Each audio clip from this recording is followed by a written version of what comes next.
So yun na guys, good morning, good evening at mega love shout out sa inyo lahat at Happy New Year. Yan, Happy New Year po sa ating lahat, sa bawat isa. Naway sa taong 2024 makamit po natin, masalo po natin ang siksik liglig, umaapaw na pagpapala yan, ng blessings. Ayan, enjoy lang tayo guys. At eto na no, samahan nyo ako sa unang araw ng taon ng ating pag-reaction ngayong 2024. Samahan niyo po ako. So ayun na. At mega love shout out sa lahat-lahat na. Thank you kila Kuya Bal, kay Kalinga Prab, sa lahat-lahat na sa lahat nating minamahal na viewers. Naway hanggang sa matapos muli ang taong 2024 nandiyan po kayo at samahan niyo po kaming lahat. So ayun na, Happy New Year. Ayun na guys, no, ano ang opinion ko sa pagpasok ng taon, maghihiwalay yung taon, siya ring ika nga ay nagkahiwalay, inihiwalay, or ano ba ang pwede nating matatawag dito, inilagay sa isang nawawala ako sa focus. unang taon na pag-reaction. Sige na. So ayun na, ano ang opinion ko na sa paghihiwalay ng taon, siya ring pagkawalay ni Ruel dito sa kila Kuya Bal. Ika nga ay ibinukod na, meron kanya na yung sariling community niya. Ano ang masasabi ko? Ayun na guys, no? Eto, diretsuhan tayo, walang ligoy-ligoy para hindi mainip ang ating mga minamahal na viewers. Una-una, kung ano man ang naging desisyon ni Kuya Bal, wala tayong magagawa kung hindi irespeto at igalang. Hindi natin pwedeng salungatin. Baka maulit na naman na sinalungat ko. Yung kay Japek ay ito ay nakaraan na. Hindi natin ungkatin. Hindi natin pwedeng salungatin anuman ang naging desisyon. Wala tayong magagawa kung hindi irespeto at igalang. Eto, nararapat nga ba na si Ruel Malalag ay ihiwalay sa Kalingap? Pero nananatiling nandyan si Kuya Bal, no? Inihiwalay sa Kalingap, meron na sariling community, yun ay yung Rochelle, mga kalangga. Nararapat ba? Eto guys, no, para sa akin, noon pa man, ika nga'y samot-saring panguusig, maraming basher, walang katigil-tigil, ang ika nga ay mga parinigan, noon pa man ay masalimuot na, magulo na. Bakit? Di umano, sabi nila, ganito, ganyan. Marami, alam niyo naman guys, kung ano yung mga nagiging issue, kung ano yung mga naging napag-usap-usapan, na hindi pagkakaunawaan, no? Kaya naman din ako noon ay napasali din. Napasali din ako sa mga ika nga ay issue. Di naman po yung na-trigger. Ilang beses ko na sinasabi, na-trigger lang po, no? Pero hindi pa huli ang lahat. Eto, at kailangan, pwede tayong makabawi. Sorry. Ay, siya ka pala sa lahat ng aking mga nasagasaan. At hindi pa naman huli ang lahat. Unang taon ng aking pag-reaction sa lahat po ng aking mga nasagasaan, aking mga nasaktan. Sa lahat ng mga minamahal na viewers, ako po ay humihingi sa inyo ng paumanhin at ika nga ay hindi pa naman huli ang lahat. Ang lahat ng kung tayo man ako may nakagawa ng pagkakasala, hindi masamang magpakumbaba at humingi ng paumanhin. Ito po ay hindi kabawasan sa ating pagkatao at napakasarap sa pakiramdam na ika nga ay dala-dala natin yung kaginhawaan, wala tayong stress, no? Kapag tayo humihingi ng patawad, pasensya. Yan. Pero ayun na guys, no? Nasana tayo, nawawala ang tanong, nararapat ba talaga na iwalay si Ruel? Noon pa man, marami ng basher, marami ng gulo, marami ng naiinis. Bakit? Ano ba ang nangyari? Bakit kinaiinisan? Meron ba na di umano daw ay kinainggitan? Kung tutusin, hindi dapat maingit kasi napakaliit lang, hindi dapat kainggitan. Pero wala naman sigurong naiinggit. Ika nga haka-haka, sabi-sabi ng iba. Pero kung tutusin, kung halimbawa man po, merong naiinggit, hindi dapat kainggitan dahil napakaliit naman din na subscriber. Hindi pa nga naka 100, naka 1 million subscriber at pahirapan pa nga umusad. No, hindi dapat kainggitan. Bakit nga ba? No? Kailangan ihiwalay. Si Ruel ba ay magulo? Si Ruel, ha? Guys, ilalabas natin si Rachel. Kasi si Rachel dito ay hindi po kasali. No? Kumbaga, labas si Rachel dito kay Ruel. May mga nag-reaction lahat, puro kay Ruel. Magulo ba si Ruel? Nang-away ba si Ruel? Or may mga issue ba kay Ruel? Kay Ruel, wala pong problema. Tahimik nga, hindi nga nagsasalita. Hindi rin sumasali sa mga issue. At tingin ko naman, guys, ito, baka sabi nyo, magiging bias ako. Ibabalansin lang po natin, neutral tayo, no? Tingin ko doon sa mga kanyang mga reactor, parang naman ibalansin lang tayo. Huwag nyo sasabihin bias ako or bakit ganito na si Boppy. 2024, magbabago tayo, ibalansin lang natin. Nang sa ganun, hindi naman sasabihin ni Kuya Bal na masyadong mga overacting, mga OA ang mga reactor. O, balansin tayo, no? Nasana, Lagi ako nawawala. Kay Ruel, walang issue. Walang, hindi sumasali sa gulo si Ruel. Yung mga reactor, parang disiplinado. Yun nga lang, nakapokus sila sa lab team, sa kiligan. Pero hindi sila sumasali sa mga debatihan or kung anumang mga ribatal. No? Wala ko nakikita mga ibang reactor ni Ruel na ika nga ay palaban or maligalig. Before meron, yung kay Marzano, pero yun nag-explain naman. Eto na, hindi man nanggugulo si Ruel. Walang issue, walang problema. Kung meron masiguro, ito yung opinion ko lang guys, kung meron masiguro na dapat ihiwalay, siguro yung gumagawa ng issue. Pero, yun na nga, ay respeto at igagalang natin ang desisyon ni Kuya Bal. Ano po? Sa side ni Kuya Bal, ito, ang kanya ay ginagawa niya, yung alam niyang sa ikabubuti para maiwasan ang gulo, ang pakikisawsaw. Ika nga ay talagang tuluyan na may harang. Iba na ang sariling community niya, yung Rochelle. Bawal na lumiban ang mga nandito sa kabila kay Kuya Bal. Ang Kalinga Prab, bawal na lumiban sa kabila. Pero, ito, yung kay Kuya Bal ginagawa na sa ganun, maiwasan ang pangbabas. Kasi pati si Kuya Bal dito ay nababas. No? Si Kalinga Prab nadadamay din. Kasi nga, sa salpukan ng mga kanya-kanya supporters, meron ding mga iba na nakikisali na, kagaya ng halimbawa ng K-Boys, may mga parinig-parinig, or kung sino man, maiwasan ang salpukan. Ang tanong, ito ba ay matatapos ang kaguluhan? Wag niyo sasabihin mga reaktor ang nagpapagulo. Sabi ni Kuya Bal, mga reaktor daw. Ang nagpapagulo, mga OA, mga overacting. Ay, opinion, reaksyon. Hindi na, sabi na, sige na mga reaktor ang nagpapagulo. Pero reaktor ay malaking bagay na ika nga ay sa pamamagitan ng pag-reaksyon at lagi tinatapik, ay nakikilala kung sino man yung nireaksyonan. Pero dapat, ito na ha, 2024, magiging balanse tayo. Ayan, magiging balanse tayo. Siyempre, reaksyon na daw lahat. Reaksyon na, pati sila Kuya Bal. Baka nagsiselos. Baka nagsiselos si Kuya Bal. Happy New Year, Kuya Bal. Ayan. Ay, hindi naman. Ikaw nga, naandyan pa rin naman ako talaga kay Kuya Bal. Alam nyo naman guys, sa loob ng 3 years, umikot yung aking mundo, araw-gabi, na nandyan, sa Kalingap. Pagising pa lang, pagbukas ng cellphone, check ko kagad yung live every morning ni Kuya Bal. Yan, punta ako sa comment section. Yan, punta ako sa analytics. Yan, alam nyo naman yan. Diyan pa rin tayo kay Kuya Bal. Pero, babalansihin na nga lang natin. Ito, para sa akin, mas mainam na ilayo na din si Ruel of Malalag. No? At mapatunayan niya sa sarili niya kung hanggang saan ang kakayahan na bumuo ng sariling community. No? Kung sasabihin ng iba na si Ruel of Malalag ay walang utang na loob, excuse me, paano pong naging walang utang na loob? Ay alam niyo naman na every time na siya mag-upload ng video, laging may intro, shout out, suportahan, Kuya Bal, Kalinga Prab, Ate Edna. Di ba? At nandiyan naman din sa Daet. Ang masama po dito, nasasabi nilang walang utang na loob or hindi tumanaw sa pinanggalingan, ay kung si Ruel ay lubusan ng lumayo. No? After makakuha ng maraming subscriber, dire-diretso na lumayo at hindi na lumingo sa pinanggalingan, ay naandyan lang naman din sa Daet.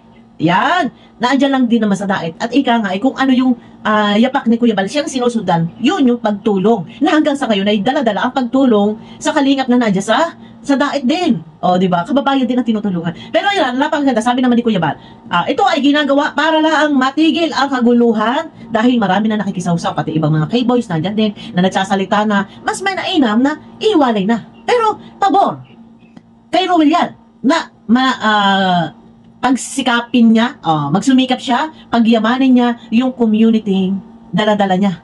Na ika nga ay marami kasi sumbat, yung sinusumbat kasi ng iba, sinasabi ng iba na kung hindi dahil kay Ruel, kay Kalinga Prab, hindi makikilala. Ando na po tayo. Thank you pala. Happy New Year kay Kalinga Prab. Thank you din kay Kalinga Prab kasi talagang wala akong masabi kay Kalinga Prab, full support din pa rin siya. Kay Ruel at sinasabi nga niya na sana magsama-sama, sumama minsan si Ruel. Okay, sana mapagbigyan ni Ruel no na sumama minsan, nasa gano'n naman. Yung iniisip ng tao kasi, sobrang sinasabi nila, ganyan-ganyan, di man lang sumama. Siguro para sa akin, mapagbigyan. Kasi yung mga viewers, mga silosa, hindi man lang nakalingon sa pinanggalingan. Pero hindi nyo naiintindihan guys. Hindi sinasabi nyo hindi nakalingon sa pinanggalingan. Nandiyan din po si Ruel, hindi po umaalis. Nandiyan pa rin po sa Daet, nandiyan din po nakatira kay Kuya Bal. Siguro yung kanila lang is, yung sinasabi hindi man lang makalingon sa pinanggalingan. Siguro yung hindi pagsama kay Kalinga Prab. Alam nyo naman, pagka ikaw isang ganap na charity vlogger, full-time vlogger nag-i-scout, nag-e-edit, tapos kahit naman po ako, alam niyo sa totoo lang, natutulog ako 2 a.m., 3 a.m. Talagang yung nakamonitor ka sa bawat galawan, sa comment section na nga, hindi ko nga matambayan po para pusuan at i-review. Sa totoo lang, tambak po, baka milyon-milyon po ang comment sa akin na hindi ko na-review dahil napakadami, tapos stuck po ako sa messenger. Sana unawain po natin pagka kayo full-time vlogger, talagang napakahirap po. So ayun na, nalalao tayo. Para sa akin, agree ako na siguro ihiwalay na si Ruel na sa ganon. Matigil ang mga issue at magkaroon ng boundary. Wala nang liliban. Ang tanong, yun ba ay kayang pigilan? No? Yung iba may mga nagpaparinig, naka-live, parinig, no? Parinig, ay eto na nga at inihiwalay na. Sana yung iba maging masaya. No? Marami ang nalungkot sa live ni Kuya kahapon. Mga nasasad daw sila, New Year na New Year. Tapos ganyan na nagkahiwalay. Pero yung iba, gusto nila na tuluyan ng ihiwalay. Tuluyan ng ihiwalay. Na ika nga ay magkaroon na ng sariling community. Pero ito na, yung sinasabi ko, okay na rin yan. Nasa ganun ika nga ay, bawat isa, yun naman yung sinasabi ni Kuya Bal sila Kindred, sino pa, yung iba pa, marami, sinasabi, no, na kailangan maging leader, hindi buntot, dapat maging ulo. Diba? Hindi pwedeng buntot-buntot. Ito yung pinakamaganda kay Ruel Malalag na tumayo sa sariling paa. Maging kagaya nila ka-business na mayroong sariling community, higit na mapapalawak. Pero yun nga, wag kalilimutan na hilahin ni Ruel. Si Kuya Bal laging i-shout out, i-promote. No? Sinasabi din po ni Kuya Bal na dapat maging leader na. Kagaya yata si Bobby TV 143, sila Kindred, sila Alex Librada, maging leader sila. Ika nga, maging ulo, hindi buntot-buntot lagi nakabuntot. No? Palawakin, pagyamanin ang mga channel. Hindi pwedeng laging nakasandal sa kalinga. Di ba? Kung palaging bit-bit ang kalingap, ay paano naman po ang sistema? Umasa na sa kalingap, ay ang lalaki naman ng community na. O, di ba? Pero maganda naman. Yan, sinismon ako. Maganda naman yung naging desisyon ni Kuya Bal na ika nga ay ihiwalay. Dahil noon pa nga samot-sari ang mga pampabas, panguusig, may mga sumbat kasi. Yung ibang mga viewers may mga sumbat na. O di, ayan na, pagyamanin ni Ruel. Tingnan natin kung hanggang saan makakarating. Pero sabi naman ni Kuya Bal, subukan 3 months, 6 months, 1 year. Subukan na nakahiwalay. Tingnan natin kung higit na mapagyayabong pero malaki ang community po ng Rochelle, no? Malaki ang community, marami ang supporters. Kaya nga, congratulations sa ibang mga reactor na nagre-reaction diyan, talagang panalo sila, no? Kasi talagang sa supporters na lang ng Rochelle, talagang napakalaki. Pero ayun na, sana naman yung mga supporters na ika nga ng Rochelle, sana nandiyan pa rin sila kay Kuya Bal, kay Kalinga Prab, no? Na ika nga yung sinasabi nila na kung hindi dahil daw kay Kalinga Prab yung iba ay ano daw, hindi raw makikilala. Ayun na nga po, na tayo. Pero ika nga ay may kanya-kanya naman po kasi mga channel, kanya-kanyang drive, kanya-kanyang ika nga ay strategy, kanya-kanyang diskarte, at ang viewers kahit yan ay pilitin natin na, oy, panoorin nyo si ganito, ay kung talagang hindi po gusto, ika nga'y walang human magnetic power na sinasabi na pag sila nanonood doon ay boring or kung ano man, ay hindi po talaga susuportahan. No? Hindi natin kaya i-please yung viewers, pero sana, yun, pakiusapan na lang natin na ika nga ay suportahan naman ng mga Rochelle, si Kalinga Prab, at si Kuya Bal. Ika nga ay Kalinga pa din. Pero si Kuya Bal, sabi niya, nandiyan pa rin siya kay Ruel. Hindi naman niya pababayaan. At pwede ba naman pabayaan niya? Kung may mga problema, ay Kalinga pa rin naman. Kalinga pa rin po, si Ruel. Ika nga ay nahiwalay lang na yung sariling community. Kasi sumikat na po yumabong na po ang community, ang Rochelle community. No, yumabong na. So nandiyan pa rin. Si Kuya Bal, kumbaga, under pa rin niya ni Kuya Bal. Kasi Kalinga, galing ng Kalingap, no? So, nagsimula sa Kalingap, nahubog sa Kalingap. Yan, Kalingap pa din yan, si Ruel. At ayun na, no, yung mga nasaktan, na nalungkot, huwag po kayong mag-alala. Kasi ika nga ay mas maganda rin ito, na total na dyan na itatag na, namamayagpag na yung Rochelle team, no, yung dito kay Ruel, namamayagpag na, higit na pagyabungin po, higit na palakihin. Yun lang po. At ika nga ay nandiyan pa rin naman si Kuya Bal. Siguro naman kahit na anong mangyari, hindi mawawala sa isip na si Ruel ay ika nga ay nahubog sa Kalingap. Ika nga ay katas ng Kalingap. Yan. O, di ba? Mas, ayun na, yung ibang mga vlogger na malalaki ng community, yung sinasabi ni Kuya Bal, dapat sila maging ulo, hindi buntot-buntot. O, di ba? Ganun, hindi buntot-buntot na kung wala pa, ano na nga, kung wala ng Kalingap.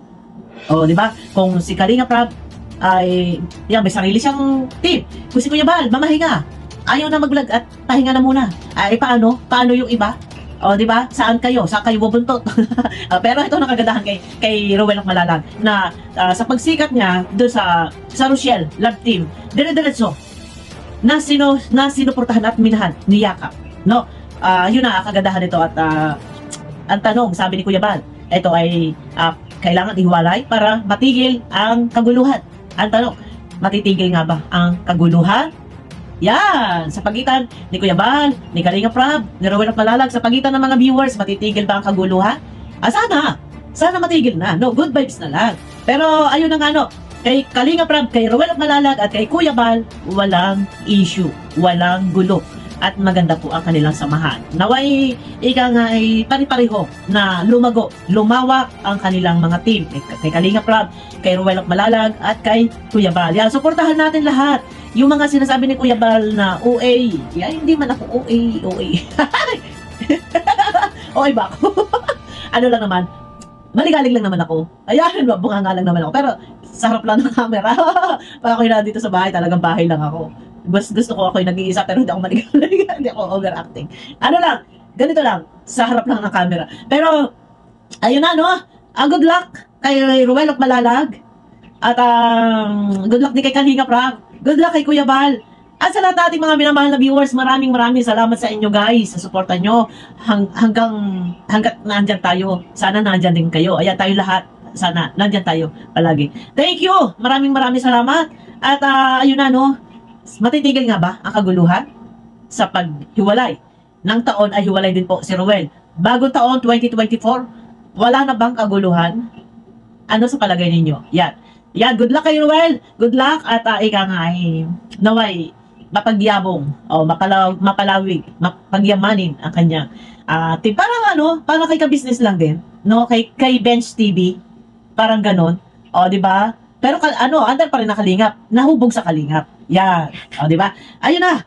Mega love shout out sa inyo lahat. Ingat kayo palagi. Saan kayong sulok ng mundo naroon. Kita-kita po tayo sa aking next video. Bye!